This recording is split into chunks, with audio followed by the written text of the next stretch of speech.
მე მინდა გავამახვილო ყურადღება კიდე უკრაინულ წარმომადგენლების რაკეტებზე, რომელიც უკვე ძალიან მალე ერთ-ერთი გასაიდუმლოებული ბალისტიკური რაკეტაზეა საუბარი, არის სახელწოდებით ბარსი, ძალიან გასაიდუმლოებული. ამის გარდა უკრაინას აქვს უკვე თავის წარმოების გრძელი ნეპტუნი, რომელსაც 400 და პლუს 400 კილომეტრის მანძილი აქვს.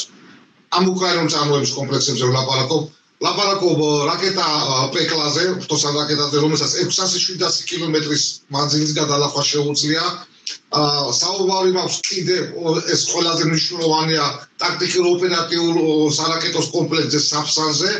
უკრაინას უკვე საკმაოდ აი 2 წლის განმავლობაში საკმაოდ წარმატებულად იმუშავებს ამ მიმართულებით და არ მგონია ძალიან დიდი ხანი დაჭირდეს დასავლეთის დახმარება, მაგალითად რაკეტების ხრი უკრაინას ძალიან ცოტა ხანში შეუძლია უკვე თავისი წარმოების რაკეტებით იმუშაოს. რაც შეეხება დრონების ტექნოლოგიას, ჩვენ წერაც ახსენე ესეთი დრონი ბაბი-2, სახელწოდებით ბაბი-2, რომელსაც 1000 კილომეტრის, 1000-1200 კილომეტრის მანძილის გადალახვა შეუძლია. უკვე ელემენტარულად წეალმახსენეთ ელაგუსი ტატარისტანში, ეს ძალიან საკმაოდ შორია უკრაინიდან, წარმატებით გადალახა და წარმატებით მიაღწიეს სამიზნეს.